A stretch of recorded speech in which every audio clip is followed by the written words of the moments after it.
국본의 기자회견이 진행이 되고 있습니다.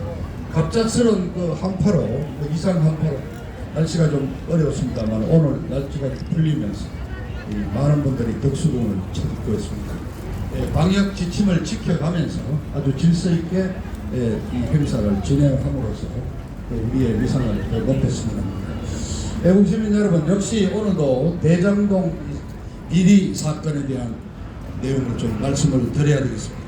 우리가 우려했던 대로 이 대장동 이 비리에 대한 검찰 수사가 정말 이상한 방향으로 나가고 있습니다. 아예 결론부터 말씀드리면 이재명이 봐주기, 이재명이 혐의 벽기기 수사로 진행이 되고 있다 말씀드립니다. 자, 여러분 아시죠? 실질적으로 이 대장동 이 특혜 돈벼락 사건을 기획해서 실제 실행했던 책임자가 성남시 도시개발공사 본부장을 지낸 유동규가 이미 20일 전에 구속이 됐습니다. 그랬다가 이제 구속 만기일 20일이 돼가지고 지난 목요일 날 검찰이 정식으로 기소를 했습니다. 그런데 이 유동규의 검찰 기소장을 보면은 정말 기가 차서 말이 안 나올 지경입니다. 자, 유동규의 가장 큰 혐의가 뭐냐면 배임입니다. 배임.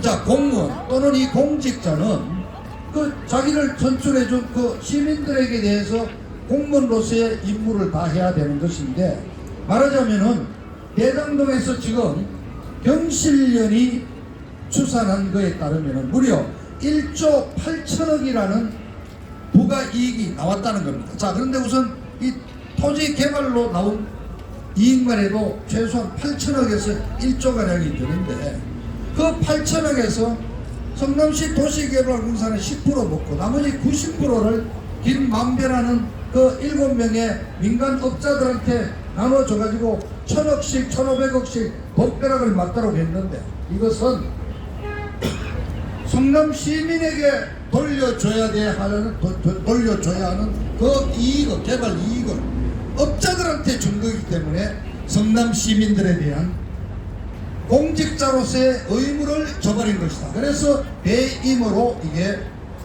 구속이 됐던 것입니다. 그런데 이 배임 혐의가 쏙 빠져버렸습니다. 배임을 아예 얘기도 하지도 않고 단지 김만배하고 이렇게 돈을 주고받은 뇌물받은 거, 그 다음에 이렇게 설계를 해서 돈을 벌도록 해주고 700억을 뭐 받기로 약정을 했다는 이런 뇌물 부분만 기소를 했습니다. 여러분, 이게 뭔지 아십니까? 이재명이가 국회에 나와서 온갖 거짓말을 해대면서 돈 단돈 1원 한 푼도 자기는 받은 적이 없다. 그 부분은 정말 수사를 해야 되는데 어설프게 통장에 돈 받아 넣겠습니까? 수사를 해서 굉장히 어려운데, 그렇지만은 분명한 거는 그 우동규를 임명을 한 사람이 누구입니까? 이재명이 아닙니까? 그러면 이 개발 설계를 해서 결제를 올려서 결제권자가 누굽니까? 이재명이 아닙니까? 결제를 무려 10번이나 했습니다. 이 내용에 대해서 설계를 했고 실제 결제를 했던 최종 권한을 가진 자가 누굽니까, 여러분? 이재명이 아닙니까? 그런데 유동규가 배임으로 구속이 됐으면은 이재명이는 바로 배임에 해당돼요. 똑같은 혐의로 성남 시민들에게 돌아가야 할 몇천억의 이익을 7명의 업자들한테, 민간업자들한테 나눠줬다 이거예요. 그래서 이거는 시민들의 가야 될 그를 이 업자들한테 돌려줬으니까 배임으로 이재명이는 반드시 처벌을 받아야 되고 감옥소 가야 되는 상황에 처했는데, 검찰이 우동규를 기소하면서 배임죄를 빼버렸습니다.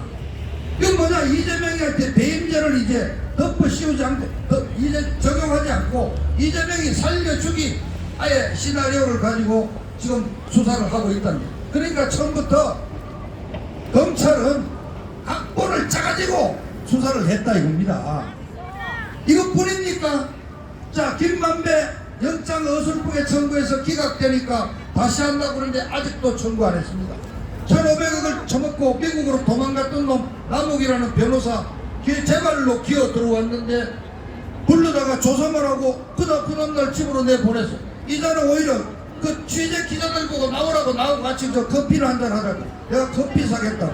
아니 이게 뭡니까 이게.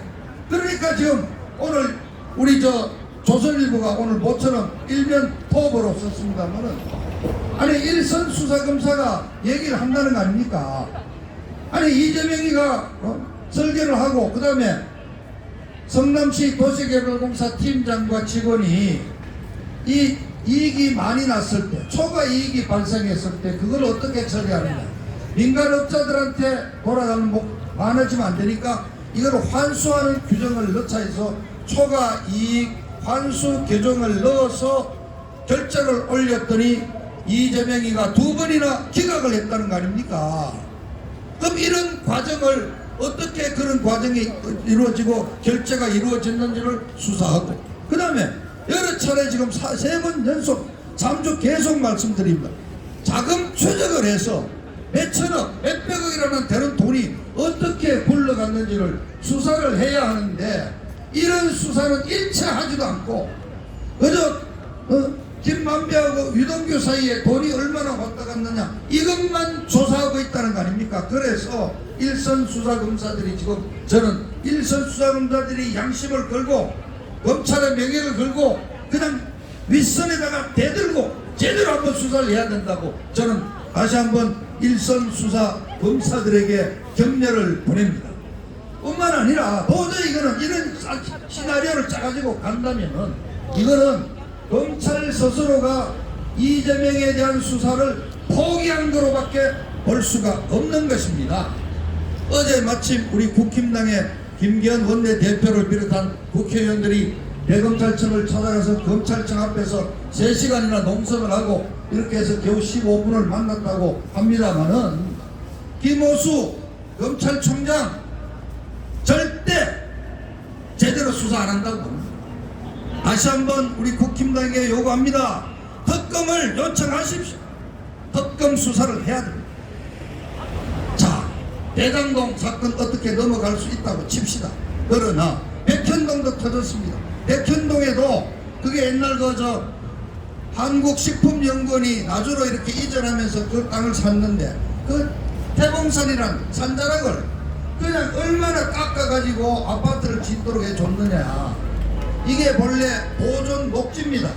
말하자면 경기도의 그린벨트인데 집을 지을 수 없는 동네죠. 그런데 여기에 임대주택을 짓는 사업이라는 명목으로 허가를 내줬고 그것도 녹지를 1종, 2종, 3종 주거지역을 건너뛰어서 4단계나 뛰어가지고 준주거지역, 4종 준주거지역으로 용도를 변경하고 그래서 용적률이 무려 320%나 나와가지고 여기에 아파트를 1200채를 지었는데 자 6월달부터 입주를 했더니요 옹벽이 55m까지 올라가서 11층이 완전히 옹벽에 가로막혀서 이쪽 집은 그런데 여기에도 무슨 아시아 디벨로퍼인가 뭐 하는 매사로 부부가 32억을 출자했는데 얼마 받는 700억 22배 배당금을 또 챙기고 있어요.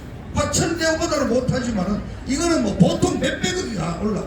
자, 백현동 사건 터졌죠. 자, 더 웃기는 거는 이른바 수원에 국제 마피아라는 조직폭력배 단체가 있는데 이자들하고 이재명이가 2007년에 그 조직폭력배 2명이 태국까지 날아가가지고 살인한 그 사건 그거 변호하면서부터 연고를 맺어가지고 거기에 불법 도박 사이트 하는 그 조직폭력단이 무려 20억에 가까운 돈을 이재명이한테 갖다 줬다. 그리고 그 중에 행동대장이 12년 동안 행동대장을 했던 박철민이라는 자가 5천만 원을 갖고 가서 자기 보스가 이재명이하고 커피 마시는 사이에 차에다가 트렁크에 5천만 원 넣어줬다는 것을 다 불어놨죠.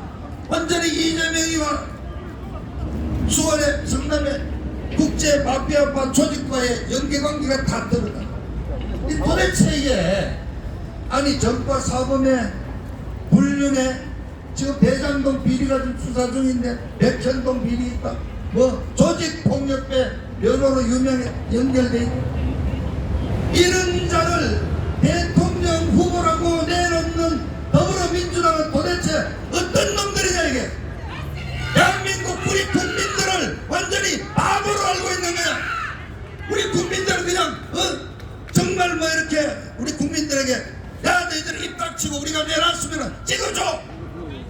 자, 애국 시민 여러분, 제가 일본에 유학가 있는 자식을 둔 지인한테 얘기를 들었어요. 일본 뉴스에 한국 정치 상황이 열심히 보도됩니다. 근데 매일 이재명이 나오면서 전과 사범에 음주운전으로 150만원 벌금 냈고 유명한 옛날 배우하고 그냥 1년 반 불륜을 했고 뭐 지금 뭐 몇천억짜리가 터져 있고 매일 뉴스에 나온다 이게요.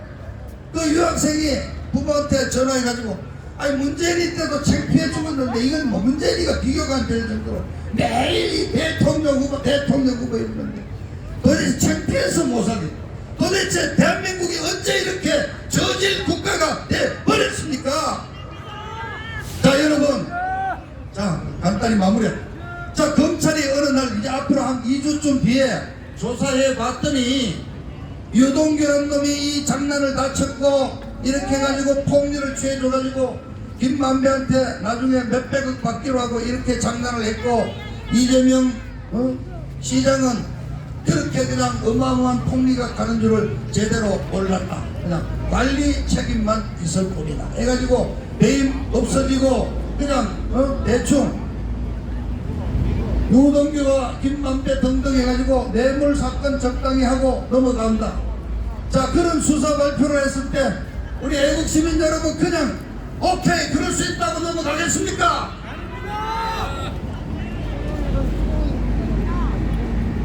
정말 그렇게 가서는 안 됩니다. 대한민국의 국격이라는 것도 있지 않습니까? 그래도 강령이 되는 후보를 내놔야 되는 건데, 자, 시장에 가서 과일을 팔아도 오늘 갖고 온 거 싱싱한 거 잘 씻고 심지어 물도 뿌려가면서 어쨌든 손님들에게 싱싱하고 아주 생생하게 보이도록 노력을 해야 되는데, 이거는 완전히 이거 썩은 생선을 냄새가 귀쾌하게 나는 걸 국민들 앞에 내놓고 이걸 뽑아라.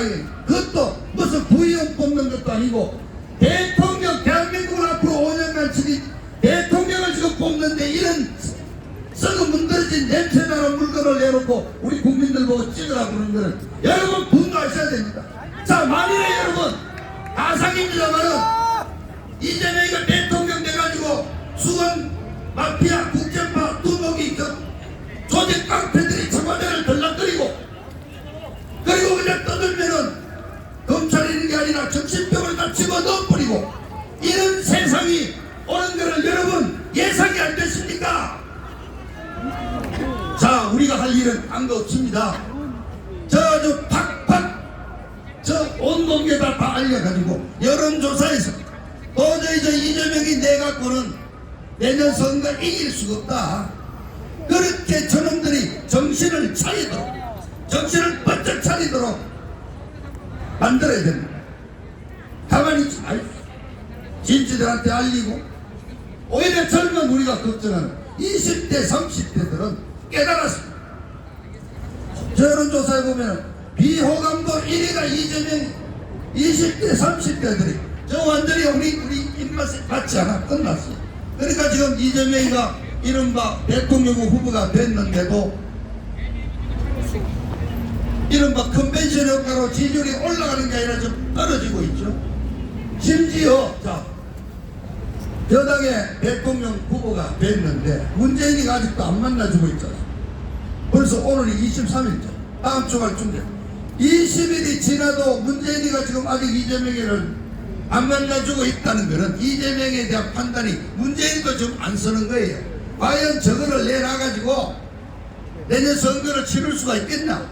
자기들 말로 정권을 다시 한번 재창조할 수 있겠느냐? 아직 판단이 안 서 있는 거예요. 우리 국민들 여론만 지금 눈치 보고 있는 겁니다. 여러분, 절대 이런 썩어 문드러진 후보 자격이 없는, 더 이상 용납할 수가 없습니다. 그리고 이런 식으로 검찰이 이재명이 배임죄를 없애고 다 이렇게 털어줄 때 여러분 그때도 그냥 계시면 안 됩니다. 분노를 터야 됩니다. 저는 여러분들 우리 국민의 분노가 여기 목까지 차 있다고 봅니다. 여기서 조금만 올라가면 그 순간 터져 나온다고 믿고 있습니다. 그렇습니다. 우리가 여러분 저는 이재명이를 후보로 내놓고 우리 국민을 어쩌고 깔보고 있는 이 문재인 이 좌빨 집단을 우리가 응징하는 길은 그렇습니다. 그냥 우리가 갖고 있는 그 표로 응징하면 돼. 저 완전히 작사를 내면 되는 겁니다. 분노하십시오. 여러분 그냥 참고 견디는 게 능사가 아닙니다. 우리의 분노는 터뜨려야 합니다. 잘못된 건 잘못했다. 저거는 쓰레기다. 이렇게 외쳐주시기를 간곡히 부탁드립니다. 감사합니다.